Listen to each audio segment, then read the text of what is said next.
Today's tier list, I'll be ranking 119 sword units from S+ all the way down to E, based on how well they can use Rearmed Lif's new inheritable preference weapon. This tier list will be a bit different than other tier lists because I will not be ranking the units based off their power or how good they are, but based off how well they use this weapon. This tier list is not only to recommend heroes who use this weapon well, but also units who use it poorly and shouldn't inherit the weapon at all.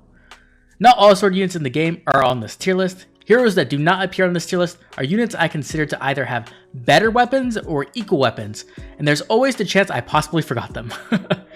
As this tier list has a massive amount of units, I will be breaking down all the units into different categories to make it easier to digest the information.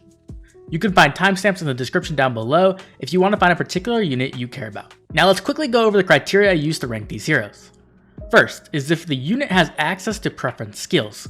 For example, a hero like Legendary Sigurd with Holy Knight Aura. Heroes that have preference skills cannot equip their preference skill and this weapon, so it has less value on those units. Second, if the unit is due for a refine or will eventually get a refine in the future. Third, if the unit has already had their weapon refined. Intelligent systems will most likely never add true re-refines to this game, so this is a chance for those units to get better. Fourth, if the hero is a seasonal hero with no preference weapon. These units historically have never got preference weapons or refines, so this is their first chance at getting access to a preference weapon. Fifth, stat line. When you're looking at inheritable weapons, stat lines become a much bigger determining factor. Sixth, movement type. Different movement types have different skill availability, which in turn makes this weapon more valuable on movement types without access to skills like no follow-up. Seventh, a major thing I want to discuss is the possibility we get more sword rearmed heroes in the future. We are guaranteed to get other weapon types such as lances, axes, tomes, etc., but there's a good chance we actually get different rearmed sword weapons as well, especially because sword units are the most common unit in the game. This is a bit more speculative and there is no way to know how long it may be until we get another sword rearmed weapon that comes out, but it is definitely something to consider when inheriting this weapon. The reason this is a major factor is there is a chance we get another arcane sword, but it's more suited to fast sword units. This weapon is by no means bad on fast units, but it also doesn't offer much speed, only +3 if you refine it. And because speed is a stat whose value is completely based off comparisons with other units, you typically want as much speed as possible. After all, if your hero gets outsped, you aren't getting your speed-based damage reduction, and you might even get doubled. So with that in mind, I will be valuing this higher on mid-speed or slower units, as even if a speedy arcane sword comes out, this will still be their best weapon option. Last but most importantly, if you have a favorite unit you love, use it on them. Playing with your favorites is the most important factor. Screw the tier list. Favorites are greater than meta. Okay, let's start off with a tier list for units with preference skills. These are the units who have unique preference skills such as Black Knight with Black Luna or Legendary Ike with Radiant Ether. Like I mentioned before, these units cannot use these preference skills, alongside the new Arcane Weapon, so it's objectively worse on them than most other units. That's not to say these heroes are bad with the weapon, but you are always losing some type of unique function by using it. E tier are units I highly recommend not inheriting this weapon too. Technically, it can be better in some situations, but you are losing out on what makes these units unique and powerful, so I see it as an overall downgrade. D tier has heroes who can make use of the weapon, but they are losing some unique niche with their preference skills, and they also overall lose out on some speed, which is a stat they need. C tier is the first tier where I can see these weapons being usable on these units, but once again they do lose some uniqueness. Zelgius and Black Knight can make good use of this weapon as save units, but because you're losing access to Black Luna and Distant Counter, you're going to be using a different build, such as Near Save Hardy Fighter build, which uses like a defensive special. Sigurd only loses access to Crusader's Ward, which isn't the biggest deal, as there are better B skills available for him, but it's honestly not a massive upgrade over Divine Tearfang. Legendary Self is in a similar situation where he loses access to Holy War's End, but the weapon is such a big upgrade it may be worth it. The thing to remember with Seliph is he will be getting a refine and a remix eventually, though it could be a year or more away. Let's move on to the Dancer tier list. Now in all honesty, all the Dancers can make good use of this weapon, if for some reason you want to make them into a bloodthirsty monster. But I wouldn't recommend it unless they are your favorite characters, as Dancers naturally have lower BST than other units, and most of these Dancers like speed, which this weapon will only grant +3 if you refine it for it. Also, most of their value comes in their dance skill, and not their power in combat. Next, let's talk about units who have not been refined yet. So this list consists of units who are either due for a refine or will eventually get refined in the future. E tier has units I honestly don't think you should be inheriting this weapon to. The main reason for this is all these units are due for a refine within a year, and there's a chance their refine is just going to be better than this weapon or better suited to their playstyle. For example, the Byleth's Creator Sword is a fantastic weapon still, and with the refine I could see it working much better on the Byleths with their solid speed stats. D tier is just Kemp. He's due for a refine soonish, and while his weapon effect isn't as powerful as it used to be, it is very unique and cool. I would just recommend waiting for his refine so that you can keep that cool unique factor about him. C tier has units who can use this weapon really well, but once again are either due for a refine or eventually get one. In the case of base Lif, he will get refined and remix, so this weapon will make him significantly better right now, but in 6 months you may be wishing you gave it to somebody else. Nemesis and Ashnarch refines are probably a ways off, so if you want them to be better for like a year or maybe a year and a half, it's definitely an option. Demotes and units without preference weapons in the standard pool are up next. These units all make great use of this weapon, but there are a few things to consider.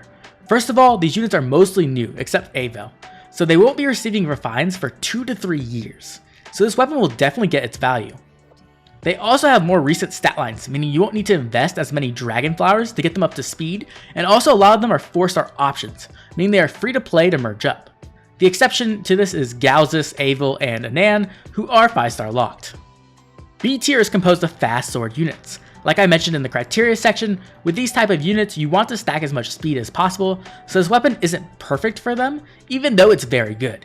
But there is a possibility of a better arcane sword coming out in the future that is more suited to their playstyle. A tier is composed of sword units with movement types that do not have access to null follow-up, so this weapon is very good on them because it gives them a pseudo null follow-up effect through the guaranteed follow-up attack as well as the follow-up denial. The only reason they aren't higher in the tier list is due to the possibility of a speedy arcane sword they might be able to use even better. Lastly, we have S tier, which is full of slower sword units who can take full advantage of this weapon and do not want to stack speed at all, so this is probably their best inheritable weapon for quite a while. They are also easily mergeable due to Grail availability or being a 4-star, so you can easily have them at max power without spending additional orbs. Okay, let's move on to the already refined tier list. This tier list is composed of units who have already got refined preference weapons and most likely will never get another update. In other words, this weapon can be a great inherit as it has a chance to make them powerful once again. E tier is composed of units I wouldn't recommend inheriting the weapon to. Technically it can be better than what they already have, but it removes their unique niche or it's not a massive upgrade to them. D tier is composed of heroes where this weapon is an upgrade, but it's not a massive upgrade. It can overall make them stronger or more usable in different situations outside of their specific niche, but it's not going to be a game changer like it can be for other units. C tier is where our speed stack sword units reside. All these units get a big upgrade from this weapon, so if they are your favorites, definitely consider inheriting it to them. But there is the possibility of that speedy arcane sword like I mentioned earlier, so it's possible that might work better for them in the future. B tier has middling speed units, or mixed phase units who enjoy fighting in both player and enemy phase. These units can make great use of this weapon, but their speed stats are salvageable, so if you want to speed stack them, this may not be the best option. A tier has slower sword units who have good enough speed where they can guarantee the follow-up denial or take advantage of the guaranteed follow-up attack against units who would typically deny it, but not so fast you necessarily want to stack speed on them. It also has lots of cavalry and flying units who can make full use of the pseudo no follow-up effect, which they normally wouldn't have access to. S tier is where our slow boys exist. These units can make great use of this weapon and most likely there won't be a better option for them. Notably, we have Alphonse in this tier who can make great use of this weapon.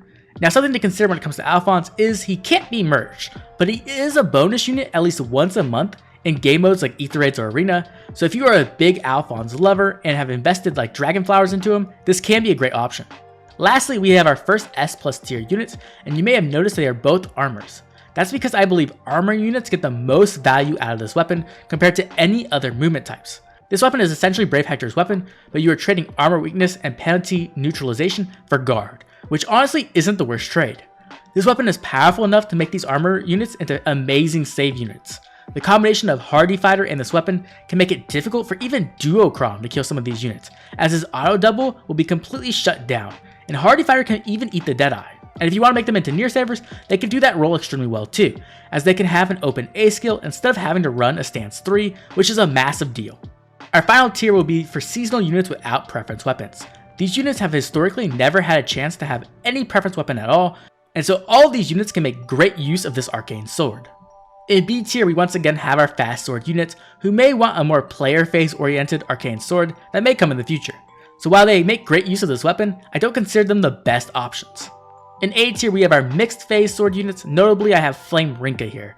Now she makes very good use of this weapon. She is extremely bulky and can pack a punch. The only reason I have her in A tier is because she actually has a very good speed stat. So there is a possibility that the speedy arcane sword could be better in the future, but I can also see this just being her best option too. So if you're a big Rinka fan, do not feel bad using this weapon on her. She's a great option. In S tier, we have our slow sword seasonal units. All of these units are so slow that even if a speedy sword came out, this sword would just strictly be better for them. This sword has all the effects they typically want in their preference weapon, and it can easily make them into top tier mixed phase units. Then lastly, once again, we have our seasonal armors in S+ tier. Now you may be thinking, Manuela and Valentine's Ike are fast. Isn't there a chance a speedy arcane sword could be better in the future? And that is possible, but I highly doubt it. This sword is perfect for armor units. It gives them almost everything they could possibly want as a save unit.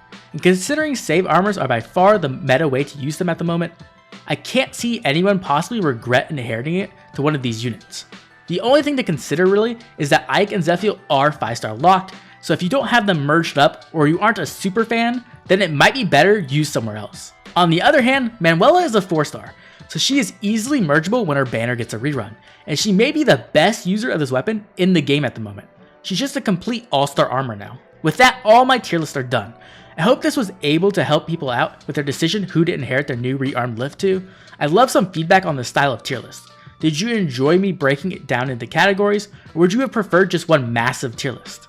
Also, would you like more of these in the future for new rearmed heroes? Make sure to let me know in the comment section down below, so I can make the content you enjoy and find helpful. Also, I'd love to hear what rearmed heroes you are excited for in the future. Which weapon types are you looking forward to the most, and which characters do you hope get rearmed alts? If you enjoyed the video, please drop a like and subscribe. It helps the channel grow and keeps the content coming out. This has been Oblivion, and I'll catch you all later with more Fire Emblem heroes.